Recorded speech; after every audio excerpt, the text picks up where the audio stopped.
Hello friends and welcome to my channel. पिछले video में हमने देखा था कि श्रीलंका और बेल्जियम की क्या प्रॉब्लम थी एंड इस वीडियो में हम देखने जा रहे हैं कि किस तरह से वहाँ की जो गवर्नमेंट थी उसने प्रॉब्लम को सॉल्व किया एंड कन्फ्लिक्ट होने से बचा लिया।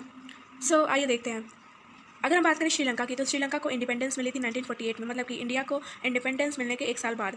और वहाँ के जो लीडर्स थे वो चाहते थे, मतलब सिंधाला कम्युनिटी उस समय कह सकते हैं मेजोरिटी में थी। ओके, एंड जब वो मेजोरिटी में थी तो वहाँ पे सिंधाला गवर्नमेंट बनी, डेमोक्रेटिकली इलेक्टेड गवर्नमेंट थी सिंधाला गवर्नमेंट। अब क्या होता है कि जब सिंधाला गवर्नमेंट आती है तो वो ये चाहती है कि जो सिंधाला कम्युनिटी के लोग हैं, मतलब कि जो मेजोरिटी कम्युनिटी है, उसकी डोमिनेंसी बचाना चाहती थी, मतलब कि उसको सिक्योर करना चाहती थी गवर्नमेंट। और उसके लिए क्या हुआ कि उसने एक सीरीज़ लाई, एक सीरीज़ अडॉप्ट की जिसका नाम था मेजोरिटेरियन। अब मेजोरिटेरियनिज्म एक ऐसा बिलीफ होता है कि मेजोरिटी कम्युनिटी को ही रूल करना चाहिए कंट्री को, जैसा वो चाहते हैं। मतलब जो मेजोरिटी में है पूरे कंट्री में, उन्हीं को कंट्री को रूल करना चाहिए, और जो माइनॉरिटी है, मतलब कम पॉपुलेशन के जो लोग हैं, उनको क्या चाहिए, उनकी क्या विशेष है, उसको सब इग्नोर करके केवल मेजोरिटी कम्युनिटी को अपने अकॉर्डिंग कंट्री को रूल करना चाहिए, ऐसा एक बिलीव होता है। अब क्या हुआ कि 1956 में एक एक्ट पास हुआ जिसमें सिन्हाला को ऑफिशियल लैंग्वेज बता दिया गया, मतलब कि एक ओनली ऑफिशियल लैंग्वेज इसको बताया गया कि कोई भी ऑफिशियल पर्पस के लिए केवल यही लैंग्वेज यूज़ किया जा सकता था।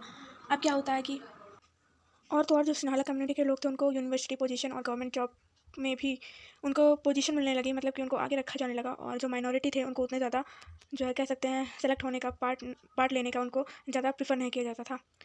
और जो एक नया कॉन्स्टिट्यूशन उनके ऐड हुआ कि बुद्धिज़्म जो रिलीजन था उसको प्रोटेक्ट करना और उसको और बढ़ावा देना, मतलब और भी ज़्यादा स्प्रेड करना, क्योंकि मोस्टली जो सिन्हालास थे वो बुद्धिस्ट थे, तो ऐसा इसलिए किया गया था। अब इस सबसे क्या हुआ कि जो तमिल थे उन लोग को बहुत ही ज़्यादा बुरा फील होने लगा कि मेजोरिटी में है इसलिए वो इतनी सब पावर जो है वो इन्जॉय कर रहे हैं, और हम माइनॉरिटी में हैं तो हमारे साथ ऐसा हो रहा है।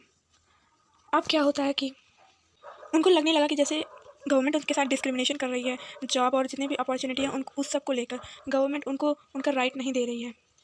अब इस चीज़ से क्या हुआ कि जो श्रीलंका में श्रीलंकन तमिल्स थे उन्होंने एक पार्टी लॉन्च की, और जिससे कि वो अपनी बात को मनवा सकें। और उन्होंने गवर्नमेंट से डिमांड की कि उन्हें भी राइट दिया जाए, लेकिन जब गवर्नमेंट ने उनकी डिमांड को नहीं माना तो उन्होंने 1980s में कुछ ऑर्गेनाइजेशन फॉर्म की। और जैसे कि हो गया तमिल एलम, एलम का मतलब होता है स्टेट। इसका मतलब यह है कि उन्होंने ये ऑर्गेनाइजेशन इसलिए फॉर्म की जिससे कि वो अपने लिए एक इंडिपेंडेंट स्टेट मांग सकें, नॉर्थ और ईस्टर्न पार्ट ऑफ श्रीलंका के। अब जो ये था डिस्टर्ब था, ये दोनों कम्युनिटी में बहुत ही ज़्यादा फैल गया था और ये एक सिविल वॉर में बदल गया था। सिविल वॉर जनरली मतलब एक कोल्ड वॉर, कंट्री के अंदर ही अगर कोई ऐसी सिचुएशन बन जाए, दो ग्रुप्स या फिर कह सकते हैं कंट्री में ही लोगों के बीच कन्फ्लिक्ट होने लगे, तो वो सिविल वॉर कहलाता है। उसमें कोई वॉर नहीं होता है, बट एज हम कह सकते हैं कि कोल्ड वॉर की सिचुएशन आ जाती है। अब क्या हुआ कि दोनों ही कम्युनिटी में जो मेम्बर्स थे उनकी डेथ हुई, और बहुत सारी फैमिलीज थी जिनको फोर्स किया जाने लगा कि आप कंट्री छोड़ के चले जाइए, बट जब उन्होंने इसके लिए मना किया तो उनकी डेथ कर दी गई।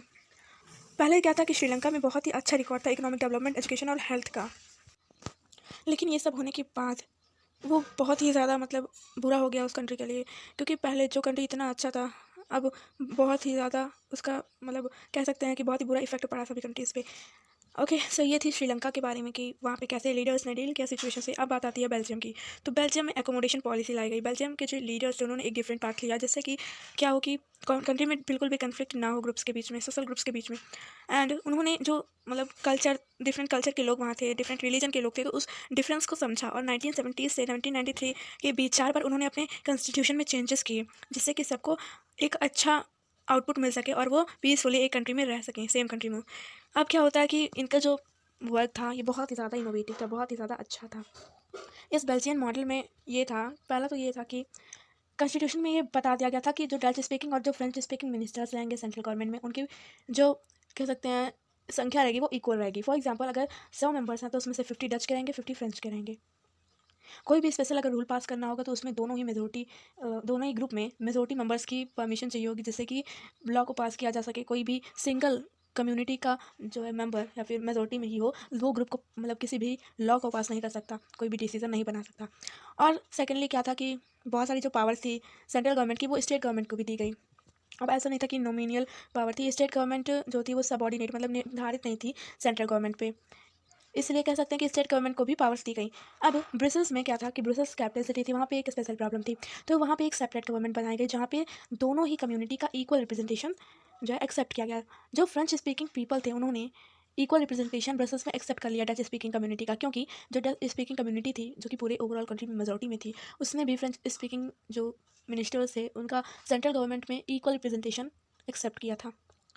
तो ये थी यहाँ की कह सकते हैं मॉडल। एंड हमारा लास्ट में आता है थर्ड काइंड ऑफ गवर्नमेंट। यहाँ पे सेंट्रल और स्टेट गवर्नमेंट को छोड़ के थर्ड काइंड ऑफ गवर्नमेंट बनी, जिसको बोलते हैं कम्युनिटी गवर्नमेंट। अब इसमें क्या था कि कोई भी पर्सन कह सकते हैं कि कोई भी लैंग्वेज का हो, चाहे जो लैंग्वेज बोलता हो, नो मैटर वो कोई भी लैंग्वेज बोलता हो, ऐसा कोई फ़र्क नहीं पड़ता कि वो कौन से प्लेस पे रहता है, वेलोनिया रीजन में रहता है, फ्लैमिश या फिर कहीं और। वहाँ पे मतलब इस बात से था कि वो कौन से लैंग्वेज कम्युनिटी से बिलोंग करता है। फॉर एग्जांपल डच, फ्रेंच और जर्मन स्पीकिंग लोग वहाँ पे रहते थे। तो उन तीनों ग्रुप के मेंबर्स को इस कम्युनिटी गवर्नमेंट में इलेक्ट करने का, अपने रिप्रेजेंटेटिव को इलेक्ट करने का राइट था। और कोई भी कल्चरल या फिर एजुकेशनल कोई भी लैंग्वेज रिलेटेड इशू था, उस पर ये जो गवर्नमेंट थी उसको पावर था कि वो उस मैटर को सॉल्व कर सकती थी। अब बेल्जियम ने इतना अच्छा मॉडल पेश किया, तो उसके लिए क्या था कि जो यूरोपियन यूनियन फॉर्म हुई थी, यूरोप कंट्री को, जब यूरोप कंट्री आई यूरोपियन यूनियन बनाने के लिए, तो ब्रुसेल्स को as a headquarter choose किया गया। और बेल्जियम के जो लीडर्स थे उन्होंने कन्फ्लिक्ट होने से बचाया, अपने कंट्री को पार्टीशन होने से बचाया, अपने कंट्री को बटने से बचाया।